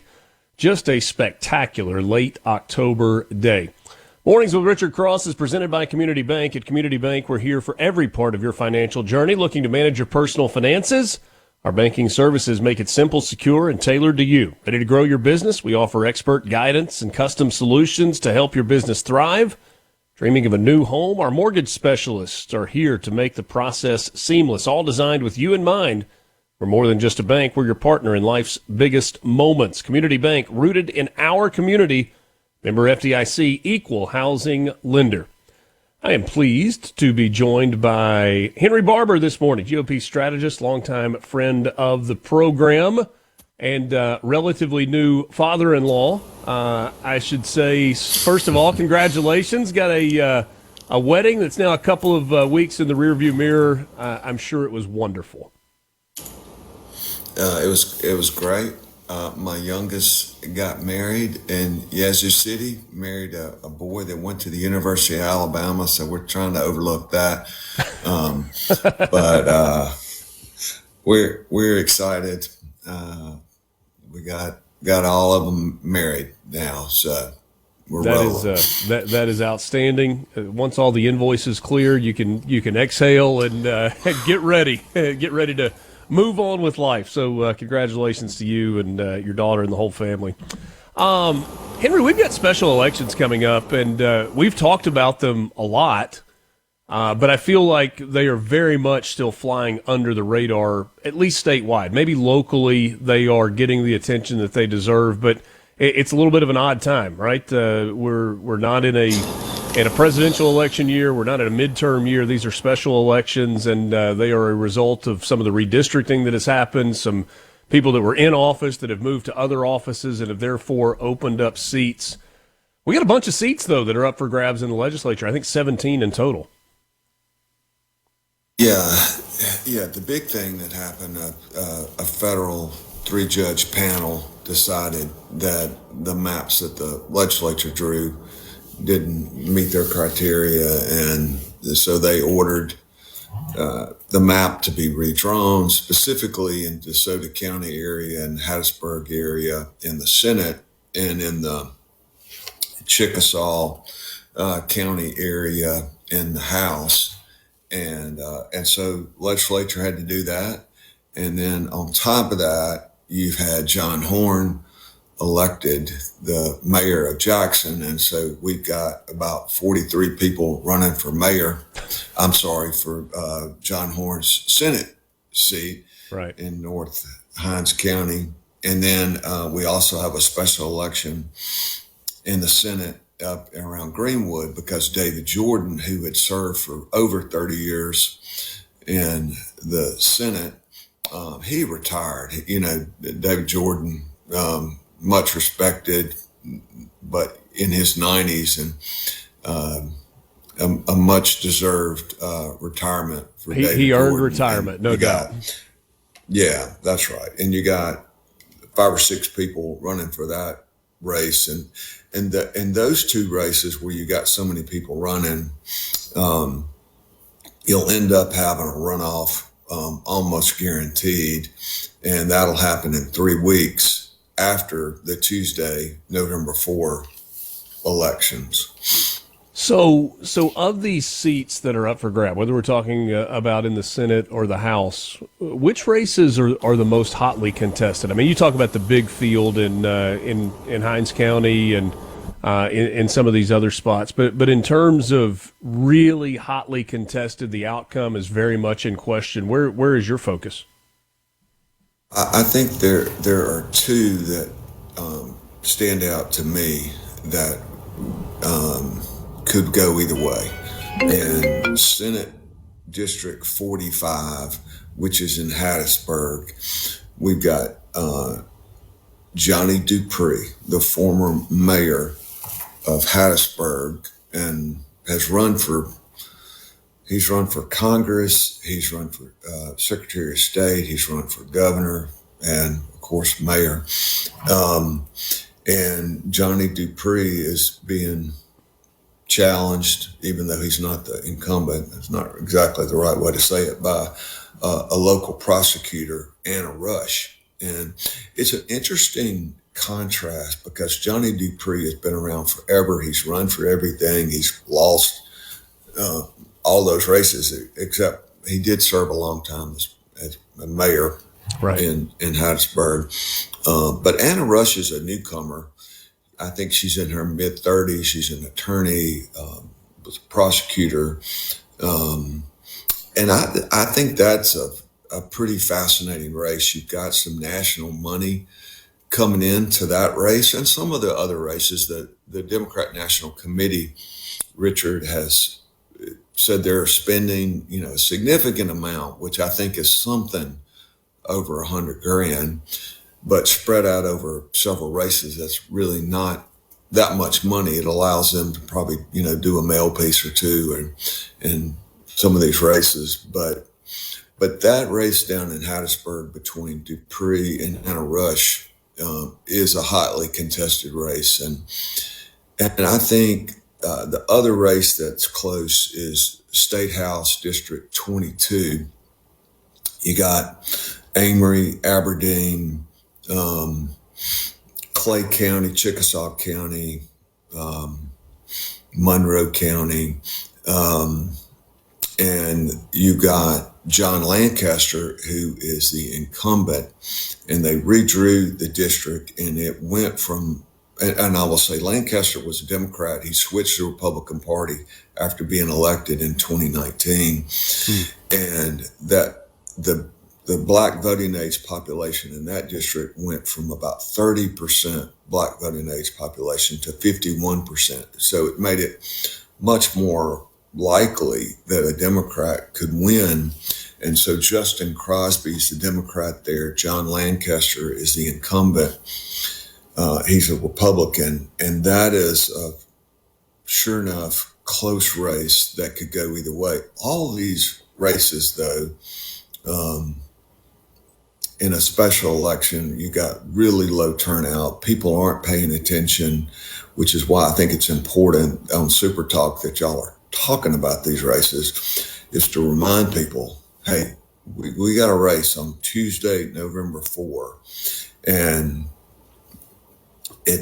but turnout will decide who wins this. And a lot of times in a tough district, you got Republicans running for John Horn's seat in the Jackson area who think maybe they can pull it off. And it's a tough district for Republicans,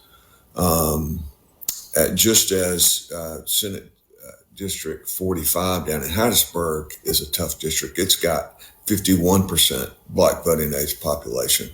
But if people turn out on one side and they're kind of sleepy on the other side, all of a sudden you can win in districts that normally you might not be able to. So in terms of driving turnout, we know that there's a grassroots effort. We know that there are phone calls from candidates and the people that are close to those candidates trying to encourage their fellow citizens to get out and vote, fellow supporters to go out and vote. What is generally speaking, what's the effectiveness of that when you're trying to drive turnout? Well, it's a challenge. I will say, when people don't care, it's just hard to get them interested.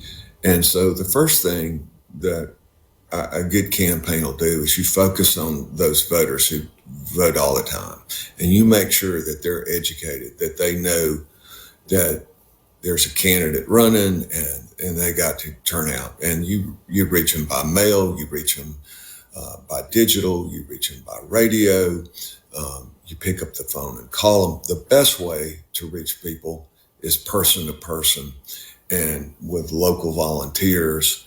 And say that's an art that is really lost in a lot of campaigns these days. We don't exactly have what Haley would call participatory campaigns. We want to pay for it. We just want to spend the money. But successful campaigns have got a good mix of money and a good mix of volunteers. And I think down in Hattiesburg and the Dupree Rush race, that's the sort of environment where you really can, I think, get people fired up and working. But it makes a big difference, Richard. And you've got some outside groups. I'll say on the Republican side, the Improved Mississippi PAC, which Derek Easley runs. Henry, hold that thought. We're up against a break. Let's pick that up on the other side of a quick timeout. Henry Barbour, my guest, GOP strategist. We're back with you right after this on MRC. From the Venable Glass Trap.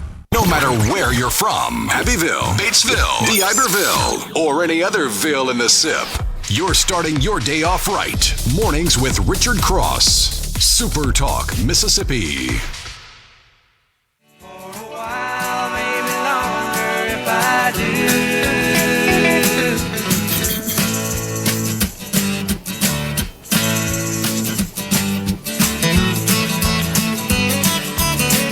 Back with you. It's Mornings with Richard Cross. C-Spire text line is open to you, 601-879-4395. Whether you're looking for the best in wireless, the best in home internet, or the best in business IT services, C-Spire has you covered.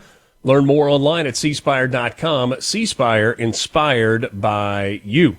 Henry Barbour is my guest, longtime GOP strategist. He has worked in local races and state-level races and gubernatorial races. He's worked at the federal level. He knows Mississippi politics, and we're talking about the upcoming special elections 2 weeks from yesterday. A week from this coming Tuesday, November the 4th, is Election Day. 17 seats are up for grabs in the House and the Senate. We get a message on the C Spire text line that says Hattiesburg Senate District 45 will be impacted by a contested judicial race. The circuit court race should help motivate voters to show up since both candidates are out campaigning hard. I think it could drive up the Republican turnout. Talking about District 45 in that one specifically. Yeah, that's a good point. And I had forgotten about that local judicial race. And that is, part of, just sort of the dynamics that happen in races, what else is going on. And that is the only other thing on the ballot that is not a legislative race, the only thing statewide. And but it does so happen to be in Hattiesburg. And so, that's one more reason, and that could be the difference. Just that all that coming together. And like I said earlier, it's really hard to get people engaged in a special election. They're busy tending to their work and their family. And so, having another race is helpful. I was mentioning, there are some outside groups that are spending some money on mail and radio and a bit of advertising.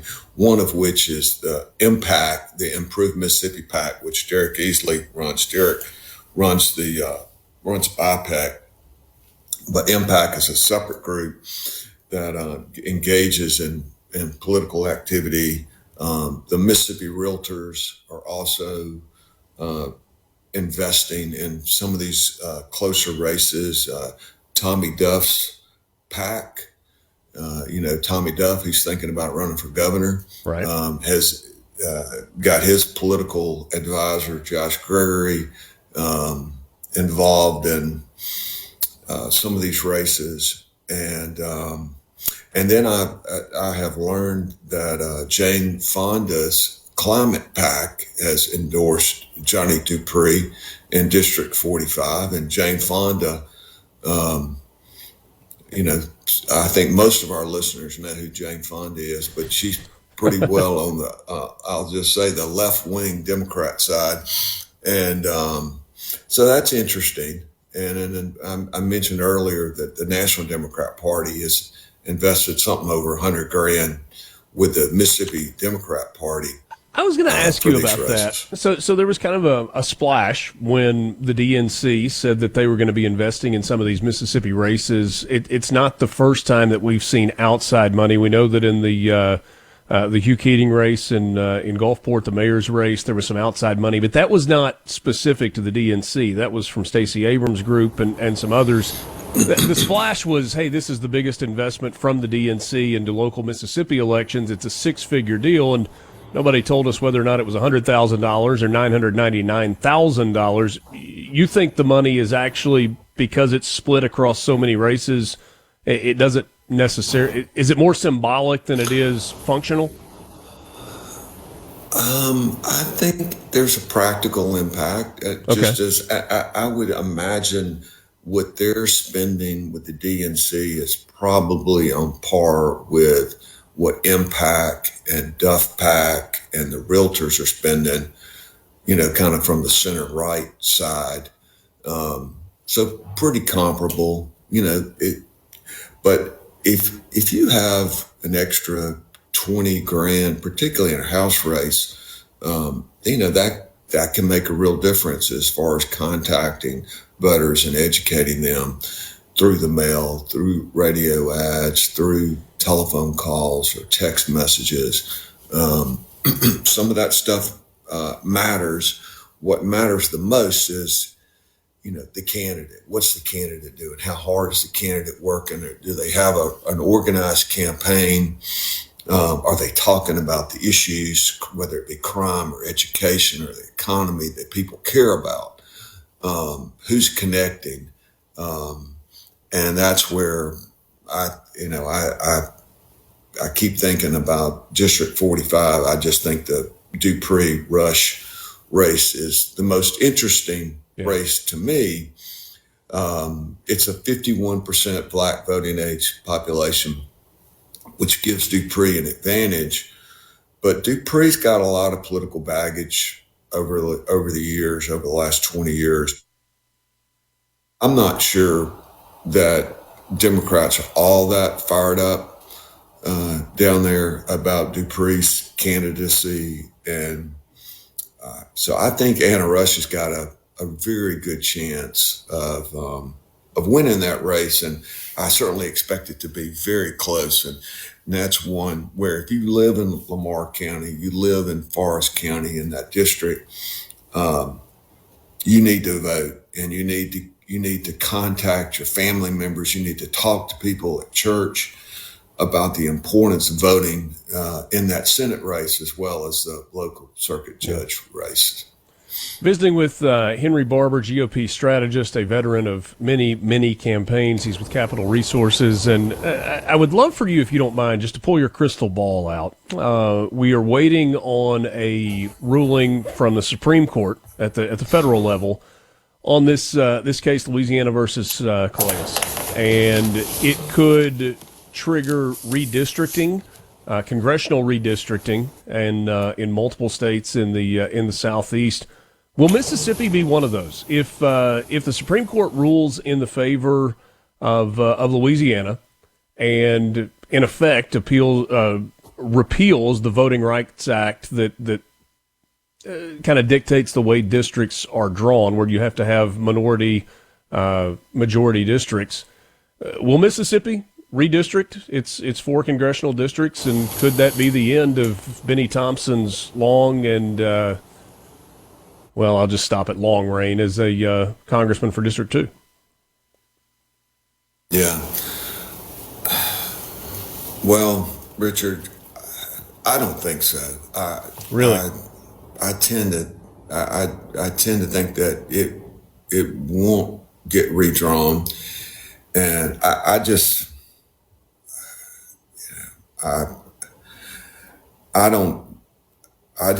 don't see a situation where Benny Thompson is going to get beat in District 2 in Mississippi. It just seems to be the practical political reality of the makeup of the Delta, and you combine that with Hinds County.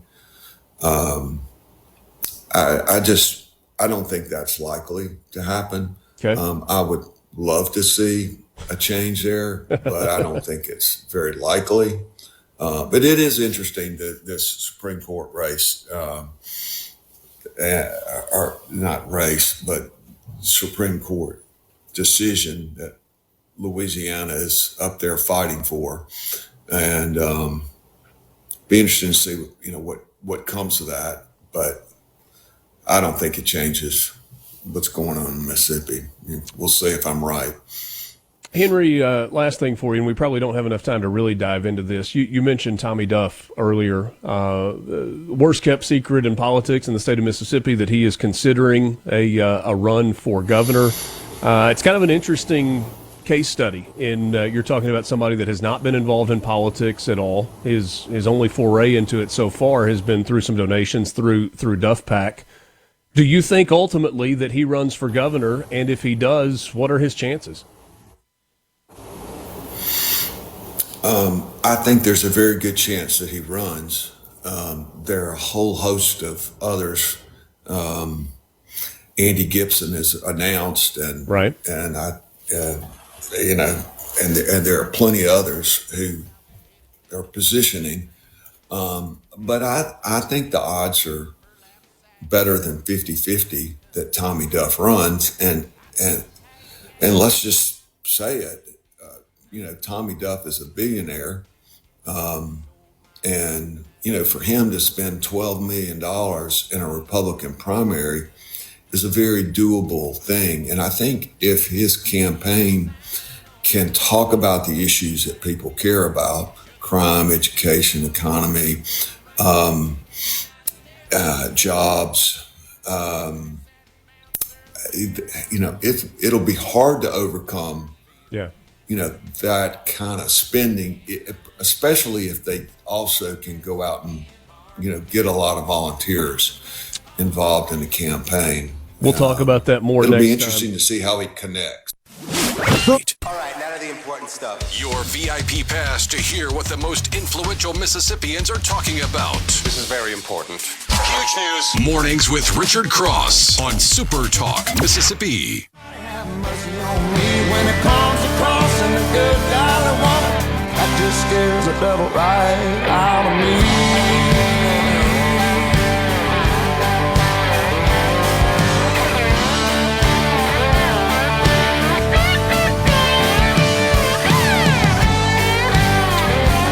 Great to be with you this morning. If you are in the market for land, whether you're looking to buy or sell, David Fisher Land Company is that's the group that I would encourage you to reach out to talk to discuss your needs, your wants, your desires, and let them help you. DavidFisherLand.com is their website.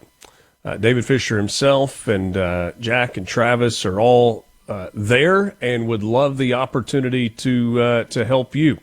You can go to their website and find their contact information. David Fisher, Jack Laney, Travis Dunn.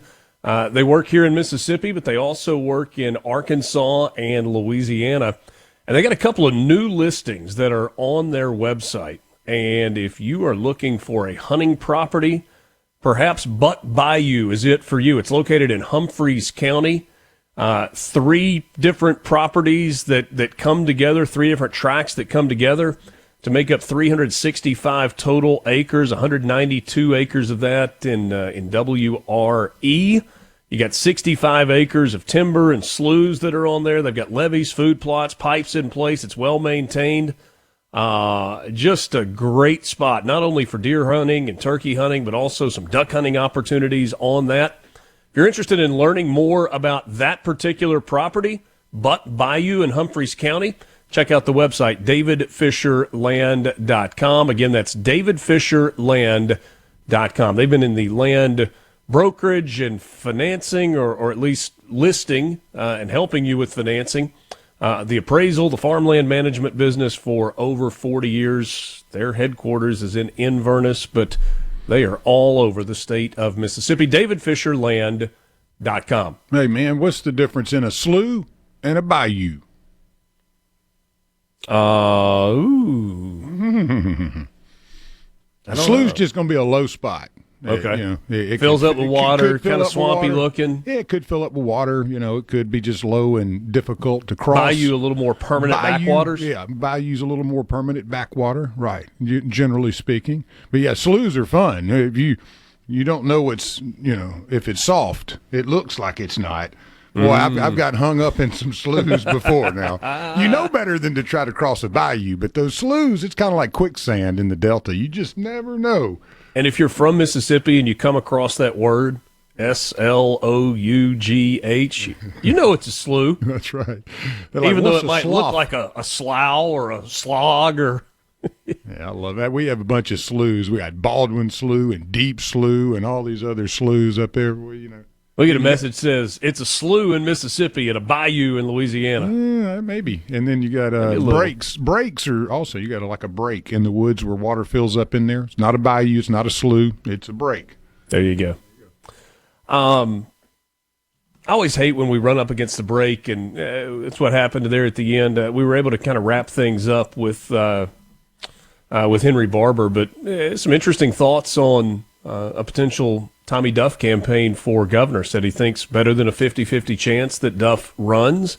The very last thing he talked about, because the money piece of it is what it is, right? I mean, if Tommy Duff, with the help of some donations, wants to self-fund a primary race for the governor's seat, he certainly can do that. But it's about connecting with voters, and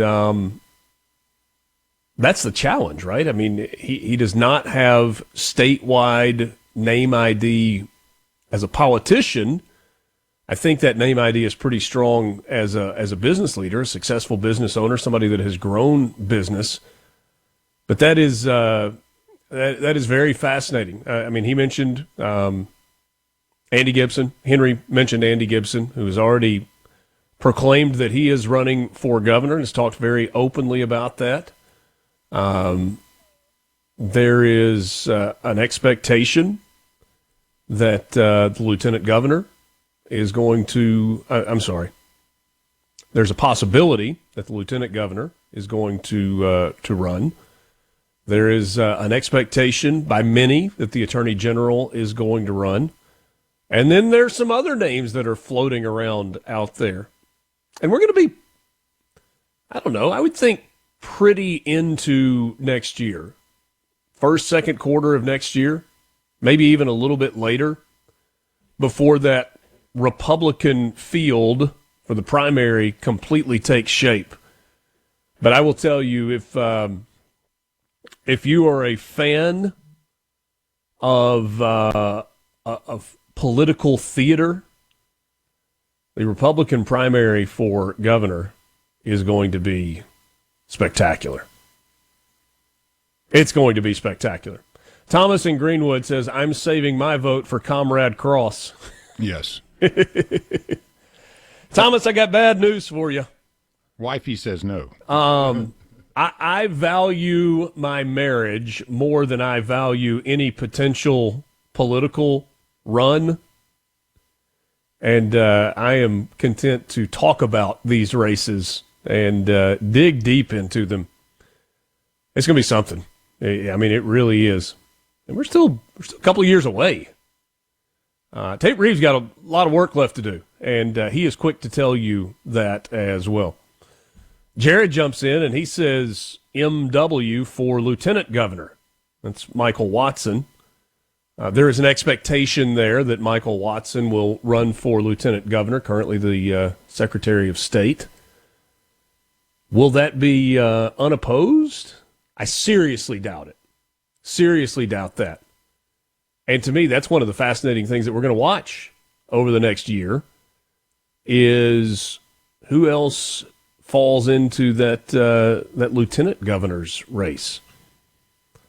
I will tell you at the Rankin County event a few months ago, where Tommy Duff was the keynote speaker. It was the Rankin County Executive Committee fundraiser, and there were, I don't know, about 600 people there. It was a great crowd.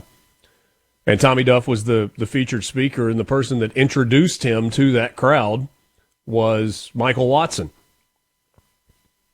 You know, read into that whatever you will, but it was kind of a fascinating dynamic. Oh, man. Where do we go from here? So many directions. Did you see that John Brennan has officially been referred to the Department of Justice for criminal prosecution for lying to Congress? Got that news yesterday. So you already have John Bolton, who has been indicted and has made his initial appearance. And now you have this from the Congress of the United States, the Judiciary Committee. Dear Attorney General Bondi, we write to refer significant evidence that former director of the Central Intelligence Agency, John Brennan, knowingly made false statements during his transcribed interview before the Committee on the Judiciary on May 11th, 2023. While testifying, Brennan made numerous willfully and intentionally false statements of material fact, contradicted by the record established by the House Permanent Select Committee on Intelligence and the CIA. They point to the United States Code, where a witness commits a crime if he knowingly and willfully makes any materially false statement or representation with respect to any investigation or review conducted pursuant to the authority of any committee of the Congress. So the former director of the FBI, James Comey, the former director of the CIA, John Brennan, and John Bolton all referred to the DOJ. Is it political retribution? In part, yes. And do we like the weaponization of the Justice Department? No. And by the way, if you didn't like the weaponization of the Justice Department when Merrick Garland was the Attorney General, it is okay to say out loud you don't like the weaponization of the Justice Department under Attorney General Pam Bondi. Right? It is okay to say that. And I feel like I would be incredibly disingenuous if I didn't say that. Because I did not like the weaponization and the politicization of the DOJ under Joe Biden, under Barack Obama, and I don't like it under Donald Trump. That can be true while also saying, should these people be held accountable for lying to Congress in an attempt to overthrow Donald Trump as president? Yes. Where does it stop? I don't know. Maybe it could stop with not breaking the law by people that are supposed to be above the fray, people who are supposed to simply put the best interest of the United States at the forefront of their job, and yet they are more interested, they're directed to act in terms of political retribution instead. I think all those things. Wake up, get up, and start your day right with Mornings with Richard Cross here on SuperTalk, Mississippi.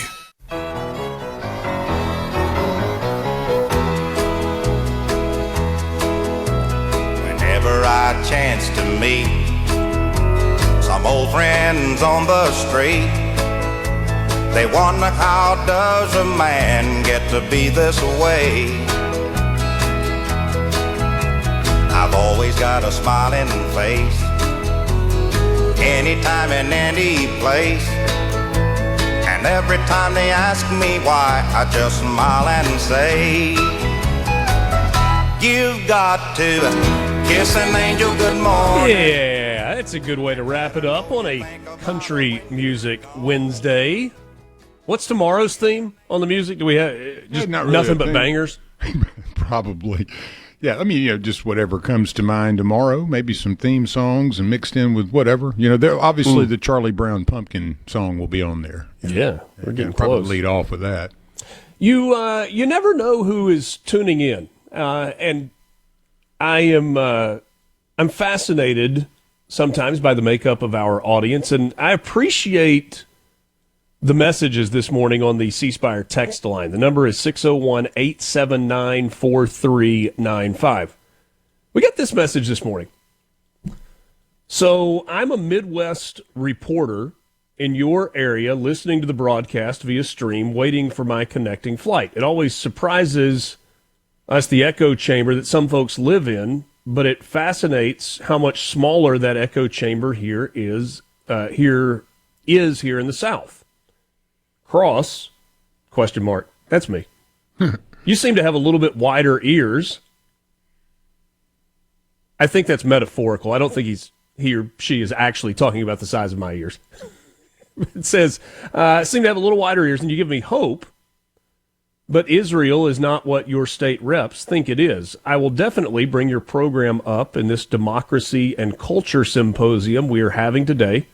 Definitely give your program more of a listen. Thank you for that. Yeah, definitely. Thank you. Yeah, I appreciate that. And that's why I say you never know exactly who's tuning in or from where. We do know that we occasionally have international listeners. Is it Dave that lives in Minnesota? David or Dave, I think, that is a regular listener. Got a message from him yesterday, different parts of the country, and obviously all across the state of Mississippi. I responded. I said, thanks for listening. Appreciate the message. Safe travels. And I asked this Midwest reporter, I said, I'm curious what Israel is, and I put that in quotes from your perspective. To the wider ears comment, I'll take it as a compliment. Try to be open to conversations and different viewpoints, regardless of what my opinion is on a specific issue. I think I've made my disdain for homeowners associations clear today, and I feel like much of the left is part of a large homeowners association that is complaining about what's going on at the White House. There was, I'm afraid I lost this. Let's see. Please tell me I saved this. Oh, yeah. Hillary Clinton. She posted this yesterday with a picture of the demolition on the East Wing. She said, it's not his house, it's your house, and he's destroying it.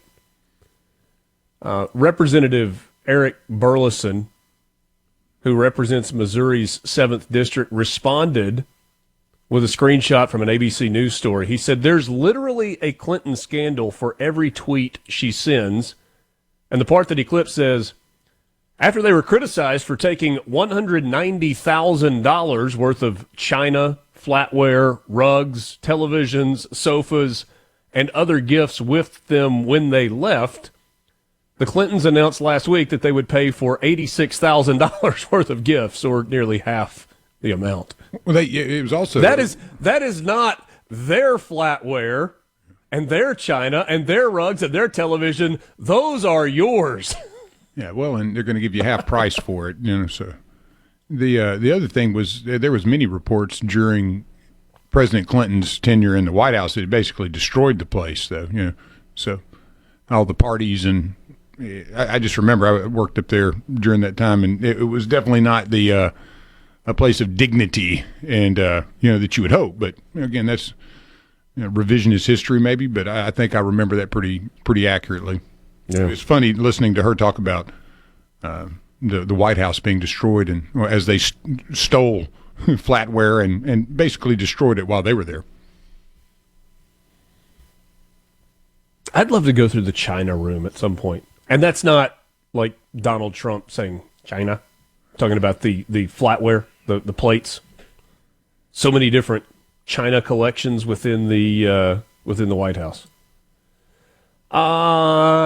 Did you see this?